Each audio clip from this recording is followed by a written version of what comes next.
लाखों पाकिस्तानी जवान पुरुमीद अपनी जिंदगी भर की कमाई एक डिजिटल ख्वाब में लगा रहे हैं। बिटकॉइन, एथेरियम, लीम्बू और चांद तक पहुंचने के वादे। लेकिन फिर क्या होता है?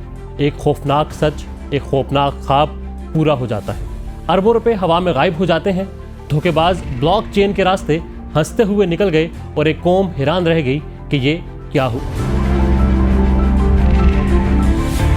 पाकिस्तान में क्रिप्टो की जंगली दुनिया में खुश आमदीद। मैं हूं जमाल अहमद। आप ABN न्यूज़ देख रहे हैं। ये कहानी धोखों की है, दिल टूटने की है और अब एक हैरानकुन मोड़ से भरी है। कानूनी हैसियत का इम्कान तैयार हो जाए, ये कहानी आपके हवास उड़ा देगी। वक्त को पीछे लेकर जाते हैं। क्रिप्टो ने पाकिस्तान पर एक सुनामी की तरह हमला किया। 2023 पाकिस्तान दुनिया भर में क्रिप्टो अपनाने के लिहाज से तीसरे नंबर पर मौजूद था। 1,50,00,000 से 2 करोड़ लोग तजारत कर रहे थे, होल्ड कर रहे थे, यानी कि बड़े ख्वाब देख रहे थे। अरबों डॉलर जिस डिजिटल सरहद पर घूम रहे हैं। स्टेट बैंक ऑफ पाकिस्तान चीख रहा है कि नहीं, ऐसा नहीं है, ऐसा बिल्कुल भी नहीं है। 2018 बैन कर दिया जाता है। धोखों और मशकूक लेन देन की वार्निंग दी जाती है, लेकिन इससे क्या कोई रुकता है? तो जवाब है नहीं।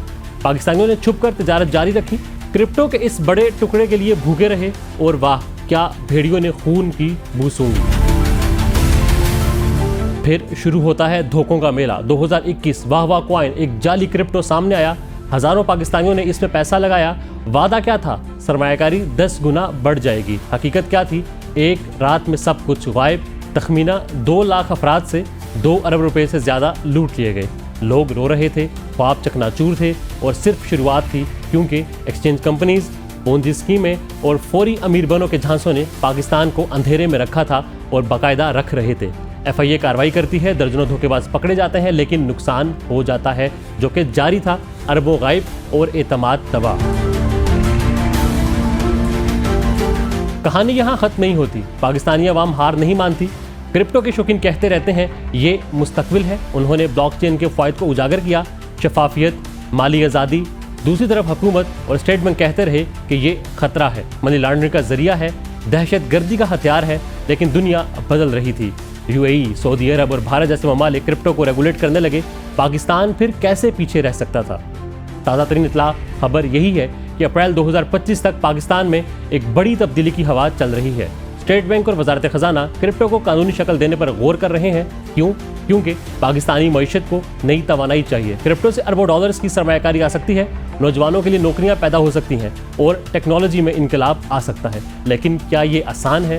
ये इतना आसान नहीं है। माहिरीन कहते हैं कि इसके लिए सख्त कवानीन चाहिए, धोखों को रोकने के लिए, मनी लॉन्ड्रिंग से बचने के लिए और आवाम के पैसे की हिफाजत के लिए। तो क्या पाकिस्तान क्रिप्टो का नया जन्नत बन जाएगा या फिर धोखों का एक और मैदान?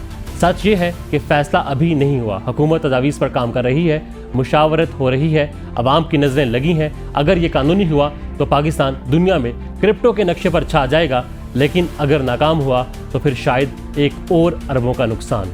कहानी यहाँ भी ख़त्म नहीं होती। क्रिप्टो पाकिस्तान में एक ख्वाब है, एक ख़तरा है और शायद एक मुस्तकबिल भी। लेकिन याद रखिए, सरमायाकारी करें या ना करें, तहकीक करें, समझें, होशियार रहें, क्योंकि इस जंगली दुनिया में या तो आप जीते हैं या सब कुछ खो देते हैं। पाकिस्तान में क्रिप्टो का सफ़र जारी है, लोग इन्वेस्ट कर रहे हैं।